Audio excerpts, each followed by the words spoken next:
Numbers 14. That night all the members of the community raised their voices and wept aloud. All the Israelites grumbled against Moses and Aaron, and the whole assembly said to them, "If only we had died in Egypt, or in this wilderness. Why is the Lord bringing us to this land only to let us fall by the sword? Our wives and children will be taken as plunder. Wouldn't it be better for us to go back to Egypt?" And they said to each other, "We should choose a leader and go back to Egypt." Then Moses and Aaron fell face down in front of the whole Israelite assembly gathered there. Joshua son of Nun and Caleb son of Jephunneh, who were among those who had explored the land, tore their clothes and said to the entire Israelite assembly, "The land we passed through and explored is exceedingly good. If the Lord is pleased with us, he will lead us into that land, a land flowing with milk and honey, and will give it to us. Only do not rebel against the Lord, and do not be afraid of the people of the land, because we will devour them. Their protection is gone, but the Lord is with us. Do not be afraid of them." But the whole assembly talked about stoning them. Then the glory of the Lord appeared at the tent of meeting to all the Israelites. The Lord said to Moses, "How long will these people treat me with contempt? How long will they refuse to believe in me, in spite of all the signs I have performed among them? I will strike them down with a plague and destroy them, but I will make you into a nation greater and stronger than they." Moses said to the Lord, "Then the Egyptians will hear about it. By your power you brought these people up from among them, and they will tell the inhabitants of this land about it. They've already heard that you, Lord, are with these people, and that you, Lord, have been seen face to face, that your cloud stays over them, and that you go before them in a pillar of cloud by day and a pillar of fire by night. If you put all these people to death, leaving none alive, the nations who have heard this report about you will say, 'The Lord was not able to bring these people into the land he promised them on oath, so he slaughtered them in the wilderness.' Now may the Lord's strength be displayed, just as you have declared. The Lord is slow to anger, abounding in love, and forgiving sin and rebellion. Yet he does not leave the guilty unpunished. He punishes the children for the sin of the parents to the third and fourth generation. In accordance with your great love, forgive the sin of these people, just as you have pardoned them from the time they left Egypt until now." The Lord replied, "I have forgiven them, as you asked. Nevertheless, as surely as I live, and as surely as the glory of the Lord fills the whole earth, not one of those who saw my glory and the signs I performed in Egypt and in the wilderness, but who disobeyed me and tested me 10 times, not one of them will ever see the land I promised on oath to their ancestors. No one who has treated me with contempt will ever see it. But because my servant Caleb has a different spirit and follows me wholeheartedly, I will bring him into the land he went to, and his descendants will inherit it. Since the Amalekites and the Canaanites are living in the valleys, turn back tomorrow and set out toward the desert along the route to the Red Sea." The Lord said to Moses and Aaron, "How long will this wicked community grumble against me? I have heard the complaints of these grumbling Israelites. So tell them, 'As surely as I live, declares the Lord, I will do to you the very thing I heard you say. In this wilderness your bodies will fall. Every one of you 20 years old or more who was counted in the census and who has grumbled against me, not one of you will enter the land I swore with uplifted hand to make your home, except Caleb son of Jephunneh and Joshua son of Nun. As for your children that you said would be taken as plunder, I will bring them in to enjoy the land you have rejected. But as for you, your bodies will fall in this wilderness. Your children will be shepherds here for 40 years, suffering for your unfaithfulness until the last of your bodies lies in the wilderness. For 40 years, 1 year, for each of the 40 days you explored the land, you will suffer for your sins and know what it is like to have me against you. I, the Lord, have spoken, and I will surely do these things to this whole wicked community, which has banded together against me. They will meet their end in this wilderness. Here they will die. So the men Moses had sent to explore the land, who returned and made the whole community grumble against him by spreading a bad report about it, these men who were responsible for spreading the bad report about the land were struck down and died of a plague before the Lord. Of the men who went to explore the land, only Joshua son of Nun and Caleb son of Jephunneh survived. When Moses reported this to all the Israelites, they mourned bitterly. Early the next morning they set out for the highest point in the hill country, saying, "Now we are ready to go up to the land the Lord promised. Surely we have sinned." But Moses said, "Why are you disobeying the Lord's command? This will not succeed. Do not go up, because the Lord is not with you. You will be defeated by your enemies. For the Amalekites and the Canaanites will face you there. Because you have turned away from the Lord, he will not be with you, and you will fall by the sword." Nevertheless, in their presumption, they went up toward the highest point in the hill country, though neither Moses nor the ark of the Lord's covenant moved from the camp. Then the Amalekites and the Canaanites who lived in that hill country came down and attacked them, and beat them down all the way to Hormah. Numbers 15.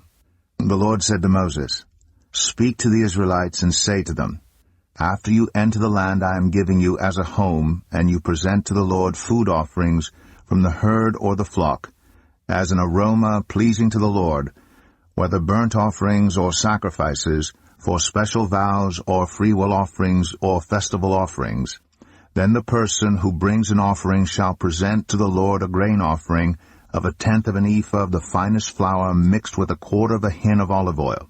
With each lamb for the burnt offering or the sacrifice, prepare 1/4 of a hin of wine as a drink offering.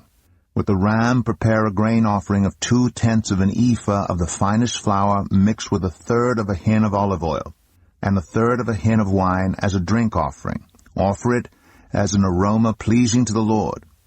When you prepare a young bull as a burnt offering or sacrifice for a special vow or a fellowship offering to the Lord, bring with the bull a grain offering of 3/10 of an ephah of the finest flour mixed with 1/2 a hin of olive oil, and also bring 1/2 a hin of wine as a drink offering. This will be a food offering, an aroma pleasing to the Lord. Each bull or ram, each lamb or young goat is to be prepared in this manner. Do this for each one, for as many as you prepare. Everyone who is native-born must do these things in this way when they present a food offering as an aroma pleasing to the Lord. For the generations to come, whenever a foreigner or anyone else living among you presents a food offering as an aroma pleasing to the Lord, they must do exactly as you do. The community is to have the same rules for you and for the foreigner residing among you. This is a lasting ordinance for the generations to come. You and the foreigner shall be the same before the Lord. The same laws and regulations will apply both to you and to the foreigner residing among you." The Lord said to Moses, "Speak to the Israelites and say to them, when you enter the land to which I am taking you, and you eat the food of the land, present a portion as an offering to the Lord. Present a loaf from the first of your ground meal, and present it as an offering from the threshing floor. Throughout the generations to come, you are to give this offering to the Lord from the first of your ground meal. Now, if you as a community unintentionally fail to keep any of these commands the Lord gave Moses, any of the Lord's commands to you through him from the day the Lord gave them and continuing through the generations to come, and if this is done unintentionally without the community being aware of it, then the whole community is to offer a young bull for a burnt offering as an aroma pleasing to the Lord, along with its prescribed grain offering and drink offering, and a male goat for a sin offering. The priest is to make atonement for the whole Israelite community, and they will be forgiven. For it was not intentional, and they have presented to the Lord for their wrong a food offering and a sin offering. The whole Israelite community and the foreigners residing among them will be forgiven, because all the people were involved in the unintentional wrong. But if just one person sins unintentionally, that person must bring a year-old female goat for a sin offering. The priest is to make atonement before the Lord for the one who erred by sinning unintentionally. And when atonement has been made, that person will be forgiven. One and the same law applies to everyone who sins unintentionally, whether a native-born Israelite or a foreigner residing among you. But anyone who sins defiantly, whether native-born or foreigner, blasphemes the Lord and must be cut off from the people of Israel, because they have despised the Lord's word and broken his commands. They must surely be cut off. Their guilt remains on them. While the Israelites were in the wilderness, a man was found gathering wood on the Sabbath day. Those who found him gathering wood brought him to Moses and Aaron and the whole assembly. And they kept him in custody because it was not clear what should be done to him. Then the Lord said to Moses, "The man must die. The whole assembly must stone him outside the camp." So the assembly took him outside the camp and stoned him to death as the Lord commanded Moses. The Lord said to Moses, "Speak to the Israelites and say to them, throughout the generations to come you are to make tassels on the corners of your garments with a blue cord on each tassel. You will have these tassels to look at, and so you will remember all the commands of the Lord, that you may obey them and not prostitute yourselves by chasing after the lusts of your own hearts and eyes. Then you will remember to obey all my commands and will be consecrated to your God. I am the Lord your God, who brought you out of Egypt to be your God. I am the Lord your God." Numbers 16. Korah, son of Izhar, the son of Kohath, the son of Levi, and certain Reubenites, Dathan and Abiram, sons of Eliab, and On, son of Peleth, became insolent and rose up against Moses. With them were 250 Israelite men, well-known community leaders who had been appointed members of the council. They came as a group to oppose Moses and Aaron and said to them, "You have gone too far. The whole community is holy, every one of them, and the Lord is with them. Why then do you set yourselves above the Lord's assembly?" When Moses heard this, he fell face down. Then he said to Korah and all his followers, "In the morning the Lord will show who belongs to him and who is holy, and he will have that person come near him. The man he chooses he will cause to come near him. You, Korah, and all your followers are to do this. Take censers, and tomorrow put burning coals and incense in them before the Lord. The man the Lord chooses will be the one who is holy. You Levites have gone too far." Moses also said to Korah, "Now listen, you Levites.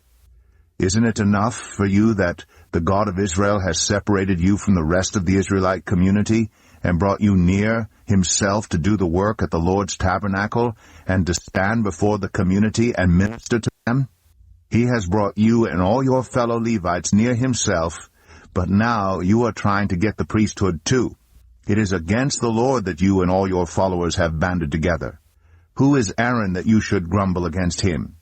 Then Moses summoned Dathan and Abiram, the sons of Eliab, but they said, "We will not come. Isn't it enough that you have brought us up out of a land flowing with milk and honey to kill us in the wilderness, and now you also want to lord it over us? Moreover, you haven't brought us into a land flowing with milk and honey, or given us an inheritance of fields and vineyards. Do you want to treat these men like slaves? No, we will not come." Then Moses became very angry and said to the Lord, "Do not accept their offering. I have not taken so much as a donkey from them, nor have I wronged any of them." Moses said to Korah, "You and all your followers are to appear before the Lord tomorrow, you and they and Aaron. Each man is to take his censer and put incense in it, 250 censers in all, and present it before the Lord. You and Aaron are to present your censers also." So each of them took his censer, put burning coals and incense in it, and stood with Moses and Aaron at the entrance to the tent of meeting. When Korah had gathered all his followers in opposition to them at the entrance to the tent of meeting, the glory of the Lord appeared to the entire assembly. The Lord said to Moses and Aaron, "Separate yourselves from this assembly, so I can put an end to them at once." But Moses and Aaron fell face down and cried out, "O God, the God who gives breath to all living things, will you be angry with the entire assembly when only one man sins?" Then the Lord said to Moses, "Say to the assembly, move away from the tents of Korah, Dathan, and Abiram." Moses got up and went to Dathan and Abiram, and the elders of Israel followed him. He warned the assembly, "Move back from the tents of these wicked men. Do not touch anything belonging to them, or you will be swept away because of all their sins." So they moved away from the tents of Korah, Dathan, and Abiram. Dathan and Abiram had come out and were standing with their wives, children, and little ones at the entrances to their tents. Then Moses said, "This is how you will know that the Lord has sent me to do all these things, and that it was not my idea. If these men die a natural death and suffer the fate of all mankind, then the Lord has not sent me. But if the Lord brings about something totally new, and the earth opens its mouth and swallows them, with everything that belongs to them, and they go down alive into the realm of the dead, then you will know that these men have treated the Lord with contempt." As soon as he finished saying all this, the ground under them split apart, and the earth opened its mouth and swallowed them, and their households, and all those associated with Korah, together with their possessions. They went down alive into the realm of the dead, with everything they owned. The earth closed over them, and they perished, and were gone from the community. At their cries, all the Israelites around them fled, shouting, "The earth is going to swallow us too." And fire came out from the Lord, and consumed the 250 men who were offering the incense. The Lord said to Moses, "Tell Eleazar son of Aaron, the priest, to remove the censers from the charred remains, and scatter the coals some distance away, for the censers are holy, the censers of the men who sinned at the cost of their lives. Hammer the censers into sheets to overlay the altar, for they were presented before the Lord and have become holy. Let them be a sign to the Israelites." So Eleazar the priest collected the bronze censers brought by those who had been burned to death, and he had them hammered out to overlay the altar, as the Lord directed him through Moses. This was to remind the Israelites that no one except a descendant of Aaron should come to burn incense before the Lord, or he would become like Korah and his followers. The next day, the whole Israelite community grumbled against Moses and Aaron. "You have killed the Lord's people," they said. But when the assembly gathered in opposition to Moses and Aaron and turned toward the tent of meeting, suddenly the cloud covered it, and the glory of the Lord appeared. Then Moses and Aaron went to the front of the tent of meeting, and the Lord said to Moses, "Get away from this assembly, so I can put an end to them at once." And they fell face down. Then Moses said to Aaron, "Take your censer and put incense in it, along with burning coals from the altar, and hurry to the assembly to make atonement for them. Wrath has come out from the Lord, the plague has started." So Aaron did as Moses said, and ran into the midst of the assembly. The plague had already started among the people, but Aaron offered the incense and made atonement for them. He stood between the living and the dead, and the plague stopped. But 14,700 people died from the plague, in addition to those who had died because of Korah. Then Aaron returned to Moses at the entrance to the tent of meeting, for the plague had stopped. Psalm 95. Come, let us sing for joy to the Lord. Let us shout aloud to the rock of our salvation. Let us come before him with thanksgiving and extol him with music and song.